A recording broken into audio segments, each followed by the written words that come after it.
नमस्कार, दोपहर समाचार में आपका स्वागत है।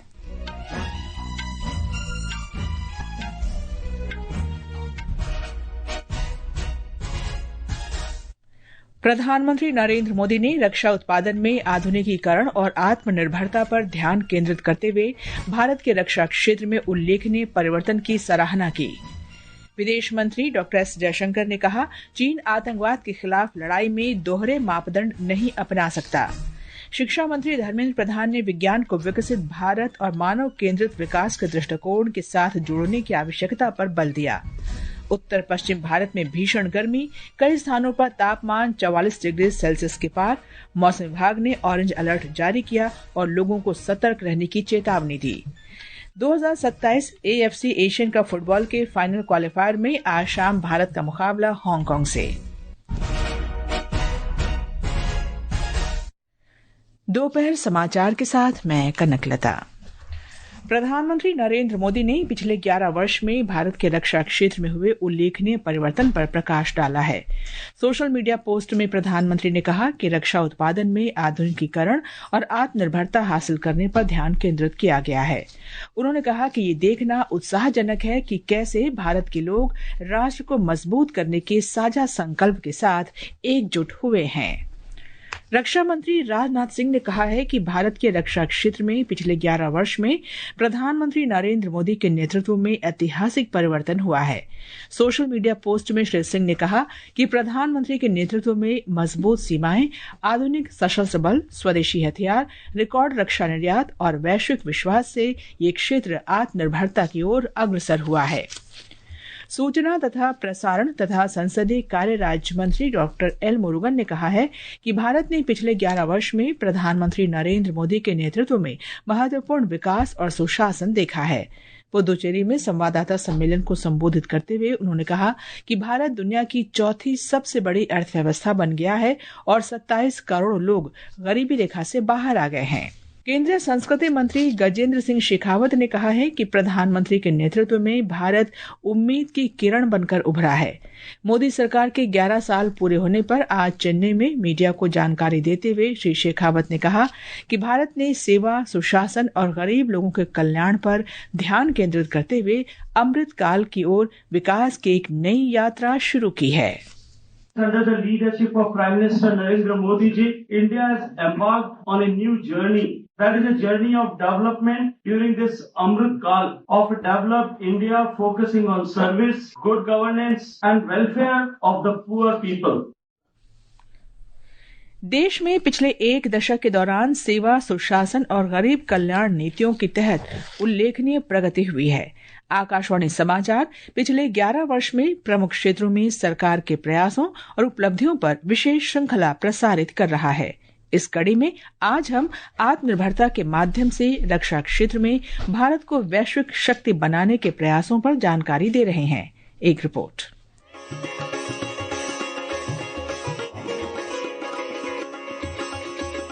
पिछले एक दशक में भारत ने अपनी सुरक्षा नीति को स्पष्टता, दृढ़ निश्चय और आत्मविश्वास के साथ परिभाषित किया है। 2016 की सर्जिकल स्ट्राइक से लेकर 2025 में ऑपरेशन सिंदूर तक संदेश स्पष्ट है। भारत अपनी राष्ट्रीय सुरक्षा के लिए खतरों को बर्दाश्त नहीं करेगा। ऑपरेशन सिंदूर आतंकवाद विरोधी प्रतिक्रिया में एक महत्वपूर्ण क्षण था। एक सटीक समन्वित मिशन जिसमें देश के वीर जवानों ने सीमा पार 9 आतंकी शिविरों को बेअसर कर दिया, जो पहलगाम आतंकी हमले का एक तत्पर और निर्णायक जवाब साबित हुआ। स्वदेशी विनिर्माण ने इसकी सफलता में महत्वपूर्ण भूमिका निभाई। INS विक्रांत से लेकर लंबी ऊंचाई वाले लाइट कॉम्बैट हेलीकॉप्टर LCH प्रचंड तक भारत आत्मविश्वास के साथ डिजाइन और तैनाती कर रहा है। वहीं आइडेक्स जैसी पहल स्टार्टअप और MSME भारतीय सुरक्षा बलों के लिए अत्याधुनिक समाधान प्रदान कर उन्हें और अधिक सशक्त बना रहे हैं। इसके अतिरिक्त रक्षा निर्यात बढ़कर रिकॉर्ड 23,622 करोड़ रुपए हो गया है, जो 2014 से 34 गुना की वृद्धि है। 5,000 से अधिक वस्तुएं अब सकारात्मक स्वदेशीकरण सूची में शामिल है और मौजूदा वित्त वर्ष में रक्षा पूंजी अधिग्रहण का 75% बजट घरेलू उत्पादन के लिए निर्धारित किया गया है। अग्रिम मोर्चे से लेकर कारखानों तक, युद्ध के मैदानों से लेकर बोर्ड रूम तक भारत एक नए युग की शुरुआत कर रहा है, जहां सुरक्षा ही ताकत है और आत्मनिर्भरता उसकी ढाल। विष्णु की रिपोर्ट के साथ आदर्श, आकाशवाणी समाचार, दिल्ली। विकसित भारत का अमृत काल, सेवा, सुशासन, गरीब कल्याण के 11 साल।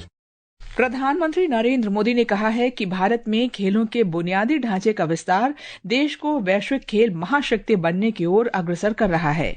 केंद्रीय युवा कार्यक्रम और खेल मंत्री डॉक्टर मनसुख मांडविया का एक लेख साझा करते हुए प्रधानमंत्री ने कहा कि युवाओं को केंद्र में रखकर देश में खेलों के बुनियादी ढांचे का विकास किया जा रहा है। लेख में श्री मांडविया ने कहा है कि पिछले 11 वर्ष में भारत के खेल बुनियादी ढांचे में उल्लेखनीय परिवर्तन हुआ है। उन्होंने कहा कि पिछले एक दशक में युवा कार्यक्रम और खेल मंत्रालय का बजट 3 गुना से अधिक हो गया है। प्रधानमंत्री ने कहा है कि राष्ट्रीय तकनीकी वस्त्र मिशन और उत्पादन से जुड़ी प्रोत्साहन PLI योजना जैसी प्रमुख पहलों से देश का तकनीकी वस्त्र क्षेत्र तेजी से विकास कर रहा है। कपड़ा मंत्री गिरिराज सिंह द्वारा सोशल मीडिया पर साझा की गई एक पोस्ट का जवाब देते हुए श्री मोदी ने इस बात पर जोर दिया कि ये प्रयास घरेलू विनिर्माण को महत्वपूर्ण रूप से बढ़ा रहे हैं और नवाचार को बढ़ावा मिल रहा है। ये समाचार हमारी वेबसाइट www.newsonair.gov.in और हमारे न्यूज ऑन एआईआर ऐप पर भी उपलब्ध हैं। दोपहर समाचार में आपका फिर स्वागत है।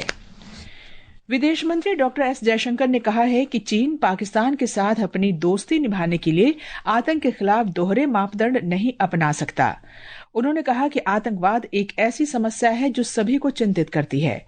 अपनी फ्रांस यात्रा के दौरान एक फ्रांसीसी अखबार के साथ साक्षात्कार में डॉक्टर जयशंकर ने कहा कि भारत का संघर्ष आतंकवाद के खिलाफ है, न कि किसी देश के खिलाफ। उन्होंने बताया कि भारत आतंकवाद को कतई बर्दाश्त न करने की नीति बनाए रखता है, जबकि पाकिस्तान आतंकवादियों को समर्थन देना जारी रखता है। उन्होंने कहा कि अगर आतंकवादी भारत पर फिर से हमला करते हैं तो उन्हें जहां भी पाकिस्तान में संरक्षण दिया जाएगा वह मुंहतोड़ जवाब मिलेगा। डॉक्टर जयशंकर ने कहा कि ऑपरेशन सिंदूर के दौरान पाकिस्तान के कई आतंकी ठिकानों को निशाना बनाया गया। The focus of Operation Sindoor was to hit Muridke and to hit Bhavalpur because these were the two most prominent, open, declared, notorious centers of terrorism in Pakistan. And for decades, from these two places, people have set out, this is where it was planned, this is where it was organized, this is where it was financed, this is where it was justified. गृह राज्य मंत्री नित्यानंद राय ने कहा है कि भारत किसी भी तरह की आतंकी गतिविधियों को बर्दाश्त नहीं करेगा और आतंकवाद का मुकाबला करने के लिए ठोस कदम उठाता रहेगा। श्री राय ने कहा कि पहलगाम आतंकी हमले के बाद देश ने ऑपरेशन सिंदूर के तहत पाकिस्तान को मुंहतोड़ जवाब दिया है। श्री राय ने आज नई दिल्ली में राष्ट्रीय सुरक्षा गार्ड के 23वें अंतर्राष्ट्रीय सेमिनार का उद्घाटन करते हुए ये बात कही।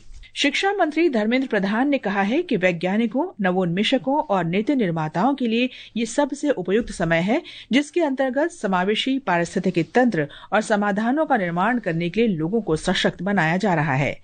हैदराबाद में युवा वैज्ञानिकों के अंतर्राष्ट्रीय सम्मेलन और ग्लोबल यंग अकादमी की वार्षिक बैठक को संबोधित करते हुए श्री प्रधान ने वैज्ञानिकों से विकसित भारत और मानव केंद्रित विकास की दृष्टि के साथ कार्य करने का आह्वान किया। To realize the vision of Vikasit Bharat 2047, our economic power must be complemented by our scientific thinking and our ability to adapt to emerging technologies. This is what will lead us to further where growth is inclusive, sustainable and human-centric. Science is not only about acquiring knowledge, it is equally about dismantling that knowledge and ensuring its benefits reach to the last mile. केंद्रीय वाणिज्य तथा उद्योग मंत्री पीयूष गोयल ने कल Switzerland के burn में वहां के उद्योगपतियों के साथ बैठकें की। वाणिज्य तथा उद्योग मंत्रालय ने एक बयान में कहा कि बैठकों का मुख्य उद्देश्य आर्थिक सहयोग मजबूत करना और भारत तथा यूरोपीय मुक्त व्यापार संघ EFTA के बीच हाल ही में हुए व्यापार और आर्थिक भागीदारी समझौते TEPA के तहत नए रास्ते तलाशना है। मीडिया से बातचीत में श्री गोयल ने कहा कि भारत आज निवेश के लिए सर्वाधिक आकर्षक गंतव्य स्थल बन गया है। श्री गोयल ने इस बात पर जोर दिया कि पिछले 11 वर्ष में प्रधानमंत्री नरेंद्र मोदी ने देश को दुनिया की 5 शीर्ष अर्थव्यवस्थाओं में स्थान दिलाया है। Prime Minister Narendra Modi in the last 11 years has taken the country from a fragile 5 economy to a top 5 country. All the macroeconomic parameters that have been strengthened in the last 11 years, while you're all aware of the outstanding progress India has made, the Indian economy has made, the work that's happened to reduce extreme poverty. भारतीय अंतरिक्ष अनुसंधान संगठन के अध्यक्ष we Narayanan ने बताया कि अब एक्सियम 4 मिशन भारतीय समय के अनुसार कल शाम 5:30 बजे केप कैनावरल के कैनेडी स्पेस सेंटर में भेजा जाएगा। अंतरिक्ष यात्रियों को लेकर space x dragon Kennedy space centre के लॉन्च पैड 39 से रवाना होगा। इस ऐतिहासिक मिशन में भारत के शुभांशु शुक्ला के अतिरिक्त अमेरिका, पोलैंड और हंगरी के अंतरिक्ष यात्री 14 दिन तक अंतर्राष्ट्रीय अंतरिक्ष केंद्र में रहेंगे। शुभांशु शुक्ला ने वीडियो संदेश में कहा कि वे इस मिशन में शामिल होकर बहुत ही गौरवान्वित महसूस कर रहे हैं। Namaste, I am Group Captain Shubhanshu Shukla. I would say that I have been extremely fortunate and extremely lucky to have gotten the opportunities to first fly all my life, which was a dream job for me, and then have the opportunity to apply to astronauts corps. Chennai से Joy की report के साथ समाचार कक्ष से मैं आशा निवेदी। कर्नाटक उच्च न्यायालय ने पिछले सप्ताह चिन्नास्वामी स्टेडियम के बाहर हुई बंगलुरु भगदड़ के संबंध में स्वतः संज्ञान लेते हुए राज्य सरकार को सीलबंद लिफाफे में जवाब दाखिल करने की अनुमति दे दी है। स्वतः संज्ञान याचिका पर कार्यवाहक मुख्य न्यायाधीश वी कामेश्वर राव और न्यायमूर्ति सीएम जोशी ने सुनवाई की। अब ये मामला गुरुवार को सुनवाई के लिए सूचीबद्ध किया गया है। ये समाचार आकाशवाणी से प्रसारित किए जा रहे हैं। ताज़ा समाचार जानने के लिए आप हमारे social media handle @AR News Hindi को फॉलो कर सकते हैं। ये आकाशवाणी है। उत्तर पश्चिम भारत में भीषण गर्मी पड़ रही है। अधिकतम तापमान 44 डिग्री सेल्सियस को पार कर गया है। मौसम विभाग ने कल तक के लिए लू का ऑरेंज अलर्ट जारी किया है। विभाग ने कहा है कि अगले 2 दिन तक जम्मू कश्मीर, पंजाब, हरियाणा, दिल्ली, उत्तर प्रदेश, पूर्वी राजस्थान और उत्तरी मध्य प्रदेश में लू चलने की संभावना है। राजस्थान के कई जिले भीषण गर्मी और लू की चपेट में हैं। हमारे संवाददाता ने बताया है कि कई जिलों में अधिकतम तापमान 45 डिग्री सेल्सियस से ऊपर दर्ज किया गया। बीते 24 घंटे में श्रीगंगानगर में अधिकतम तापमान 47.4 डिग्री सेल्सियस रिकॉर्ड किया गया। बीकानेर में 46 डिग्री से ऊपर, वहीं बाड़मेर, चूरू और कोटा में पारा 45 डिग्री सेल्सियस से अधिक मापा गया। मौसम केंद्र जयपुर ने अगले 2-3 दिन राज्य के कई जिलों में भीषण लू का दौर जारी रहने की संभावना जताई है। साथ ही श्रीगंगानगर और हनुमानगढ़ जिलों में पारा 47 से 48 डिग्री दर्ज किए जाने की आशंका है। विभाग ने लोगों को दोपहर के समय बाहर निकलने से बचने, भरपूर पानी पीने और धूप से बचाव के उपाय अपनाने की सलाह दी है। जितेंद्र द्विवेदी, आकाशवाणी समाचार, जयपुर। जम्मू कश्मीर में भी लू की स्थिति बनी हुई है। एक रिपोर्ट। जम्मू क्षेत्र में पिछले 4 दिनों से भीषण गर्मी पड़ रही है। सोमवार को क्षेत्र के 5 जिलों में तापमान 40 डिग्री से ऊपर दर्ज किया गया। मौसम विभाग ने 5 दिनों तक लू चलने का अनुमान लगाया है। मौसम में अत्यधिक बदलाव के कारण आईएमडी और स्वास्थ्य अधिकारियों ने निवासियों, खासकर बच्चों, बुजुर्गों और गर्भवती महिलाओं जैसे कमजोर समूह से अतिरिक्त सावधानी बरतने का आग्रह किया है। आकाशवाणी समाचार के लिए जम्मू से मैं एन गुलशन रैना। हांगकांग में 2027 AFC एशियन कप फुटबॉल के फाइनल क्वालिफायर राउंड मैच में आज भारतीय टीम का सामना हांगकांग से होगा। मैच भारतीय समय के अनुसार शाम 5:30 बजे से शुरू होगा। इससे पहले 16 वर्ष पूर्व 2009 में भारत तथा हांगकांग ने दोस्ताना मैच खेला था। घरेलू शेयर बाजार में आज दोपहर के कारोबार में सेंसेक्स स्थिर रहा, जबकि निफ्टी में मामूली बढ़त दर्ज की गई। अंतिम समाचार मिलने तक सेंसेक्स 14 अंक बढ़कर 82,459 पर और निफ्टी 25 अंक बढ़कर 25,128 पर पहुंच गया। अंत में मुख्य समाचार एक बार फिर। प्रधानमंत्री नरेंद्र मोदी ने रक्षा उत्पादन में आधुनिकीकरण और आत्मनिर्भरता पर ध्यान केंद्रित करते हुए भारत के रक्षा क्षेत्र में उल्लेखनीय परिवर्तन की सराहना की। विदेश मंत्री डॉक्टर एस जयशंकर ने कहा, चीन आतंकवाद के खिलाफ लड़ाई में दोहरे मापदंड नहीं अपना सकता। शिक्षा मंत्री धर्मेंद्र प्रधान ने विज्ञान को विकसित भारत और मानव केंद्रित विकास के दृष्टिकोण के साथ जोड़ने की आवश्यकता पर बल दिया। उत्तर पश्चिम भारत में भीषण गर्मी, कई स्थानों पर तापमान 44 डिग्री सेल्सियस के पार। मौसम विभाग ने ऑरेंज अलर्ट जारी किया और लोगों को सतर्क रहने को कहा। और 2027 AFC एशियन कप फुटबॉल के फाइनल क्वालिफायर में आज शाम भारत का मुकाबला हांगकांग से होगा। इसके साथ ही दोपहर समाचार का ये अंक समाप्त हुआ।